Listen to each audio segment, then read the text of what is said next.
Fire Force, Season 3, Episode 9, Holy Sword Resurrected. It's about time we got Arthur an upgrade, so let's talk about it.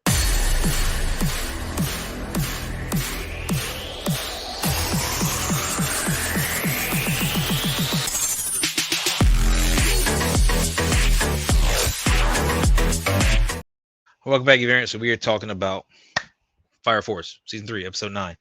This one is one that was needed. It is filler. I know that for a fact. We're not really getting too far with this, but again, it's needed because Arthur needs that upgrade.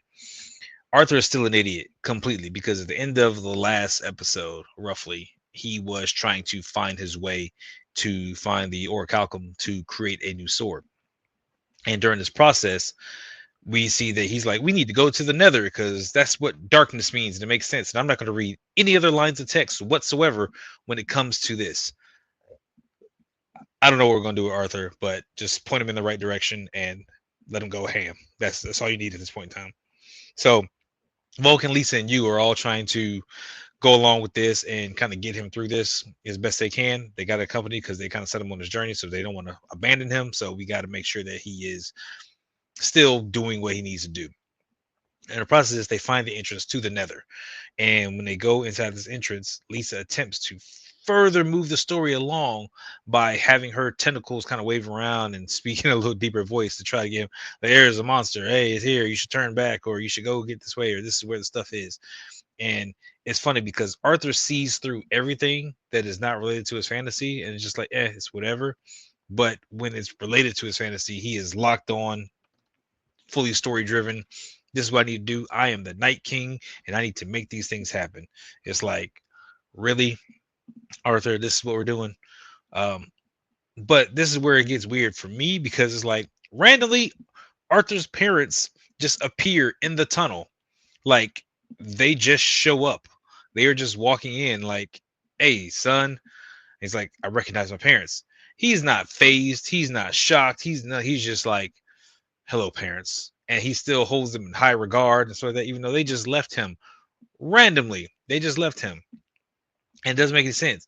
They are completely well versed on everything involving the cataclysm and human combustion. Everything involving the great cataclysm, how all this stuff works, whatever's going on, and how human combustion works with the intertwining of more or less beings and when they have the interaction with each other, and that's where the combustion occurs. They know all this stuff. It's like, how do they know? And come to find out, Arthur's father is a seer. So I guess whenever he kind of looks into his hat, he kind of focuses whatever, he can see what's going on. He can see the future, which is kind of similar to some of the other characters, some of the other pillars, sort of that, how they're able to see certain pathways with certain things, understand certain trajectories of fire, all kind of stuff. That's just his thing. He's a seer. They left him to save the world.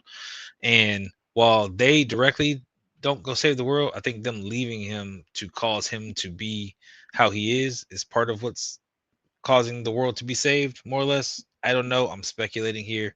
This is just what I like to do for fun at this point. But after they explain everything, they end up leading them to a stockpile of old technology. And this old technology, bear with me, is computers and cell phones and stuff of that nature that, all this was before the great cataclysm, before they are, where they are. It's like, bam, a meteor hit and life had to start all over again. So more or less, computers, cell phones, all that stuff makes no bit of difference to them. So they're, what is this? But one of the things among the junk is a superheat resistant alloy nose cone of a rocket ship. Now, if you know anything about rocket ships, you know that their noses are designed to take an extreme amount of temperature because, again, it has to fire up into the sky. It is rocket propelled. So the amount of force, friction, freaking air, freaking current that's got to blast, like, it is just hauling freaking butt straight up into the sky, so that it has to be able to take that heat pressure, especially when it comes in for re-entry, because again, that's the way it's designed. Like you're burning up in the atmosphere coming in for re-entry. That nose has to be able to survive to get back down. So it's made of that super heat resistant alloy. So it can take a lot of damage, which is better than the orichalcum that they were looking for in the first place. So it's like, this is great. We can utilize this. While they're gushing over that, we see 3 siblings pop out. So Arthur has 3 siblings. Oh yeah, we had them while we were down here, just casually. Yeah, it is what it is. We left this one kid and went down here to go have 3 more and just kind of hang out and chill. And this is where we've been ever since. That makes sense. So they're heading off to go forge the sword, and while the Boyles are more or less going to explore topside and kind of see what's going on, they're working, they're working on the sword. So you have you who's making a sheath for the sword, you got Lisa who's making a belt for the sword, and you have Arthur and Vulcan who are forging the sword. And they are going through the molds with that. You get, those shades of, like Thor, so that where he's pouring the molten metal into the mold just for that to create the sword. So you see them hammering everything out and getting ready. So everything's looking fantastic. So when they're finally done, they set the sword up, and Arthur is like, yo, he's straight faced though. He's like looking at it like, yeah, this is my sword. I swear I'm not gonna lose another fight. This is the true Excalibur, not just Excalibur, the true Excalibur. So he is extra kind of focusing on this sword, and he ends up getting a letter from his parents after focusing on the sword and saying his prayer towards the sword to kind of bless the sword. That hey, we played around above ground. We're gonna go again. Bye. And they just leave. Like the only purpose they served was, here is a nose cone. We're out of here. That is it. Nothing else. Now I know this was filler, but this is completely just, they could have found this any type of way. Like, you did not need to include Arthur's parents in this whatsoever, but whatever is here. So that's done, and we have Arthur with a new upgraded weapon. Shinra, however, is focusing on, what he needs to do to be better and trying to figure out this Adola stuff, this Adola link and everything.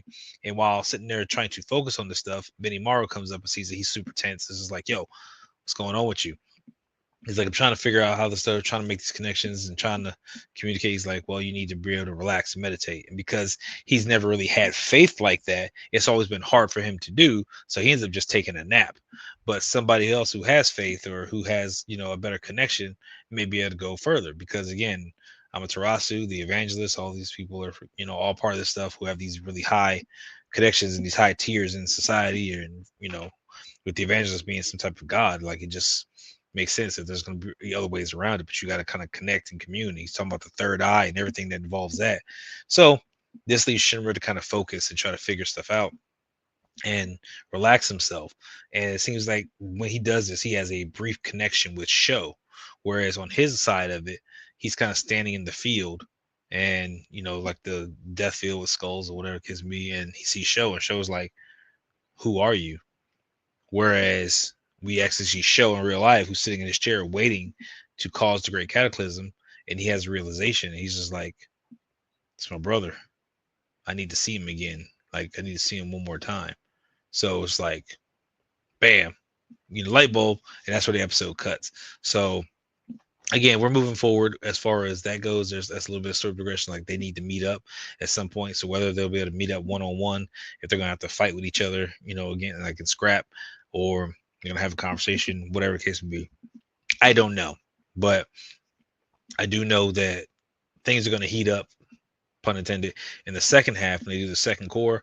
But I think we're gonna get these 12 episodes, and we're gonna kind of lock down for more or less rating wherever the spot is that they need to go, where all the pillars need to gather, and getting ready to face off against Haumea and crew once again, all the white clad. So hey, I'm happy about it. Make sure you hit the little subscribe button. We're going to keep talking about it.